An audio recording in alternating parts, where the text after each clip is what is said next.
Yaƙi tsakanin Amurka da Iran ya ƙare a hukumance. An rattaba hannu kan yarjejeniya. Mashigar Hormuz ta sake budewa. Jiragen ruwa sun fara zirga-zirga. Man fetur yana sake gudana. Trump yana murnar wannan ci gaba a taron G7 da ake yi a Faransa. Iran kuma tana bayyana wannan lamari a matsayin nasara. Duniya gaba ɗaya tana ɗauke da numfashi cikin sauki. Amma ga abin da ba wanda yake bayyana muku. Har yanzu Isra'ila tana Lebanon. Har yanzu tana Syria. Har yanzu tana Gaza, kuma Isra'ila ta ce ba za ta fice ba. Jami'an Isra'ila sun faɗa a sarari cewa yarjejeniyar Trump ba ta ɗaure mu ba. Don haka, ka tambayi kanka tambaya guda ɗaya, wa ke sarrafa manufofin harkokin wajen Amurka a zahiri? Ka haɗa abubuwan da suka faru a ranar 14 ga watan Yuni 2026. Firaministan Pakistan ya sanarwa duniya cewa Amurka da Iran sun cimma yarjejeniyar zaman lafiya. Dukkan bangarorin biyu sun amince da dakatar da dukkan ayyukan soja nan take har abada a dukkan wuraren rikici ciki har da Lebanon. Trump ya rubuta a shafinsa na Truth Social cewa an kammala yarjejeniya, jiragen ruwa na duniya su fara tafiya, bari man fetur ya gudana. Za a sanya hannu akan yarjejeniyar a ranar 19 ga watan Yuni a Switzerland. JD Vance zai wakilci Amurka, yayin da kakakin dokokin majalisar Iran Ghalibaf zai wakilci Iran. Haka kuma CNN ta tabbatar da wannan labari. Tun daga ranar Litinin, jiragen dakon kaya biyu da tankokin mai uku sun ratsa mashigar Hormuz. An fara ɗage katangar hana zirga-zirga tun kafin tawada ta bushe akan takardar yarjejeniya. To me ke cikin wannan yarjejeniya? A cewar kafafen yada labaran gwamnatin Iran, takardar yarjejeniyar tana ɗauke da mataki 14. Dakatar da wuta nan take a dukkan wuraren rikici ciki har da Lebanon. Za a ɗage katangar shigar ruwa Amurka cikin kwanaki 30. Mashigar Hormuz za ta sake buɗewa. Sojojin Amurka da ke kusa da Iran za su ja da baya. Za a dakatar da takunkumin man fetur na Iran. Za a saki dala biliyan 24 na kadarorin Iran da aka daskarar, rabin su ma kafin fara tattaunawar ƙarshe. Sannan za a kammala cikakkiyar yarjejeniyar nukiliya cikin kwanaki 60. A takardar, Iran ta sha kashi a yakin. An yi wa biranen taruwan bamabamai, an kashe jagoran addininta, kuma sojojinta sun tarwatse. Amma a teburin tattaunawa, mataimakin ministan harkokin wajen Iran ya kira wannan yarjejeniya da nasara, kuma baya kuskure gaba daya. A nan ne labarin ya fara daukar sabon salo. Dukkan wannan yarjejeniya an tattauna ta ne tsakanin Washington da Tehran. Isra'ila ba ta halarci tattaunawar ba ta sanya hannu ba, kuma jami'an Isra'ila sun bayyana kai tsaye cewa yarjejeniyar Trump ba ta daure mu ba. Ministan tsaro Katz ya sanar da cewa sojojin Isra'ila za su ci gaba da kasancewa a Lebanon, Syria da Gaza ba tare da wani iyaka na lokaci ba. Duk da matsin lamba, Netanyahu ma tabbatar da hakan, yana cewa za mu ci gaba da kasancewa a yankunan tsaro muddin hakan ya zama dole domin kare ƙasarmu. Yarjejeniyar ta buƙaci Isra'ila ta dakatar da ayyukanta a Lebanon, ta bar yankunan da ta kwace, kuma ta fara janyewa cikin gaggawa.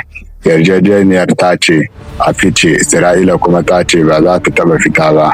A yau, ministan harkokin wajen Iran Arakshi ya ce ba tare da ficewar sojojin Isra'ila ba, yakin ba zai kare gaba ɗaya ba. Duk wata ci gaba da kasancewar Isra'ila a ƙasar Lebanon daga yanzu za a ɗauke ta a matsayin karya yarjejeniyar fahimtar juna. Yarjejeniyar ba ta wuce kwana biyu ba, amma Iran ta ce an riga an karya ta. Amma anan ne lamarin ya fara zama mai haɗari.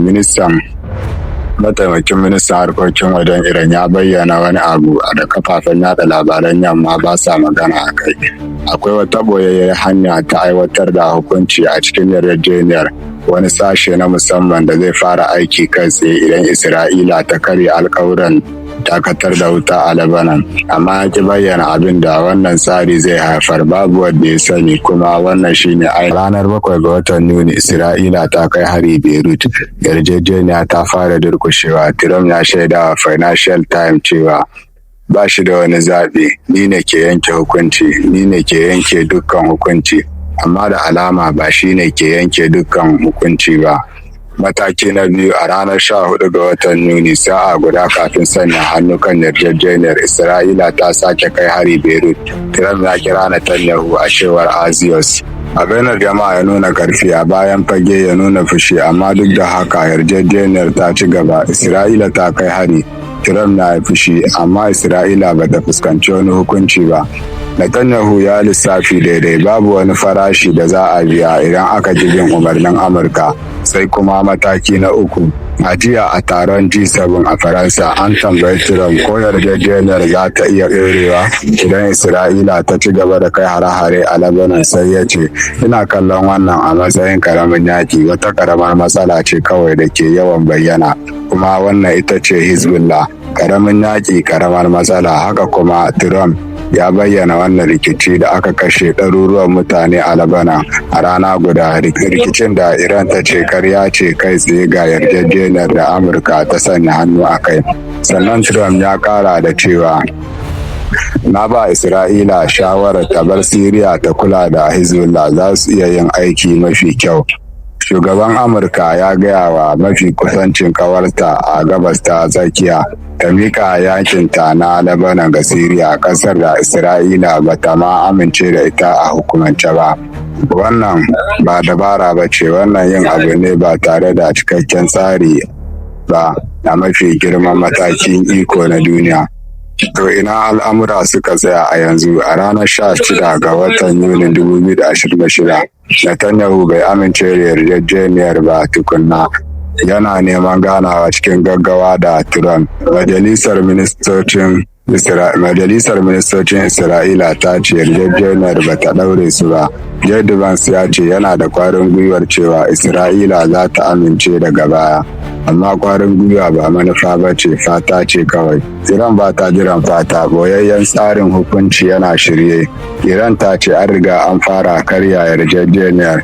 Trita Fast daga Quincy Institute ya bayyana a sarari, Netanyahu ya san daidai abin da yake yi. Isra'ila za ta ci gaba da yin katsalandan, sai dai idan Trump ya sanya wani farashi a ko hukunci. Har yanzu babu wani hukunci da aka ɗora, babu wani sakamako ko kaɗan. Amurka ta yi kwanaki 108 tana tattauna yarjejeniya mai maki 14. Ta yi alkawarin kawo ƙarshen yaƙi a dukkan wurare, amma Isra'ila ta dubi yarjejeniyar ta ce ba ta ɗaure mu ba. Kuma Amurka ta kira wannan rikici da ƙaramar matsala daga wani otal a Faransa. Yaƙin ya ƙare a hukumance, amma yarjejeniyar tana ɗauke da wata ɓoyayyar fitila ta fashewa. Iran ta riga ta ce an riga an kunna ta, kuma babu wanda ya san abin da zai biyo baya. Ku sa ido kan Lebanon cikin sa'o'i 72 masu zuwa, wannan kaɗai zai bayyana komai.